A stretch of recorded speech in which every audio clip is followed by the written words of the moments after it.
Koje smo to vesti imali u kriptomarketima prošle nedelje i šta nas očekuje u ovoj nedelji? Pozdrav svima, u današnjem videu proći ćemo malo kroz market i šta se tačno izdešavalo u kriptomarketima. Imali smo famoznu Trumpovu večeru gdje je Trump održao večeru sa svojim Trump coinom. U suštini radilo se o večeri sa top 220 Trump holdera. Što se tiče samoga tokena, bilo je potrebno negdje oko čini se $300.000 kako biste učestvovali u samoj večeri. A što se tiče same večere, imamo ovdje neki feedback da je večera bila stvarno očajna, da je Trumpov govor u suštini bio nikakav. Dakle, što se tiče same večere, imali smo neke te informacije. Ovdje imamo opet feedback od Petera Schiffa, naravno on je protiv Bitcoina i protiv kriptovaluta, gdje je rekao da bi u suštini trebalo da bude ilegalno da se predsjednik Amerike u suštini bogati i da ima ljude na večeri. Što se tiče samoga Bitcoina, imali smo da je Bitcoin pao, dakle sa nekih sada 112.000, nekih 108-107.000. U suštini radilo se o tome da je Trump naveo da će uvesti tarife Evropskoj uniji, dakle od 50%, počevši od 1. juna. Market je odreagovao poprilično negativno. Vidjeli smo da je Bitcoin zaista pao. Imali smo neke velike velove koji su shortovali, potom longovali. Dakle, bilo je što se tiče toga pomjeranja u samim marketima. Što se tiče opet nekih drugih malo pozitivnijih stvari, imali smo dan pice, odnosno pizza day samoga Bitcoina, dakle famozni dan pre 15 godina gdje je jedan čovjek kupio 2 pice za 10.000 Bitcoina. U današnje vrijeme, ako ne bi prodao te Bitcoine ili onaj možda i nije prodao, dakle kome je platio sa tim picama, je milijarde. Dakle, u današnjim parama taj Bitcoin vredi 1,1 milijardu dolara. Što se tiče opet sada glavnih stvari oko tarifa, imamo da je predsjednik Amerike predložio 50% tarifa Evropskoj uniji počevši od 1. juna, međutim sada je Trump odložio taj svoj predlog do 9.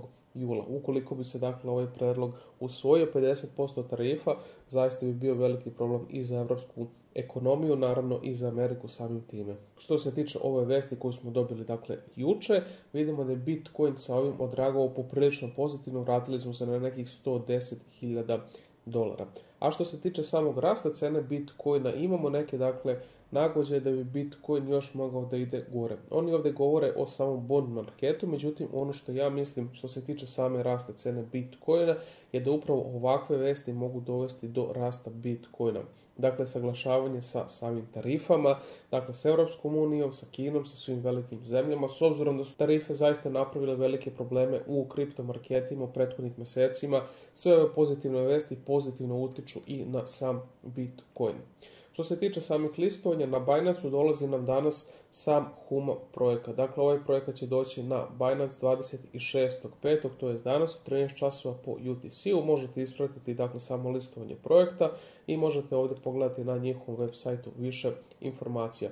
Ukoliko ste izabrali da ulazite u launch pool sa BNB-om, FTUSD-om ili samim USDC-om, dobili bi ovdje neke nagrade. Sad imamo Bitcoin konferenciju koja će se održati 27. do 29. maja. Vidimo ovdje neka veoma poznata lica kao što su J.D. Vance, potpredsjednik Amerike.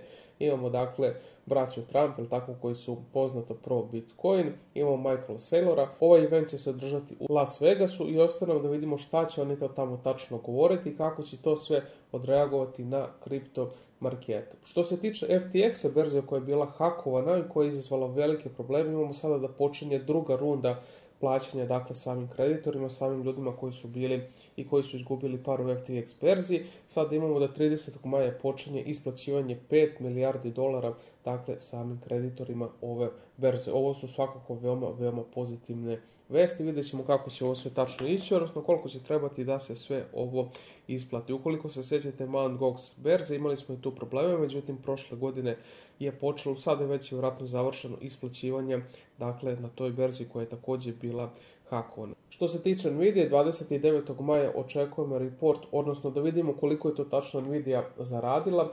Radi se o Magnificent 7, kako oni to zovu, odnosno jednoj od 7 najvećih kompanija i predlaže se da ukoliko share Nvidia bude 0,88, Nvidia će ostvariti 43 milijarde, dakle 260 miliona u samom profitu. Svakako da ovo zavisi i za stock market, međutim s obzirom da se radi o Nvidia koja je izuzetno velika kompanija, ovakve vesti bi potencijalno mogle da utiču generalno na cele markete, s obzirom da se radi o jednoj izuzetnoj velikoj kompaniji.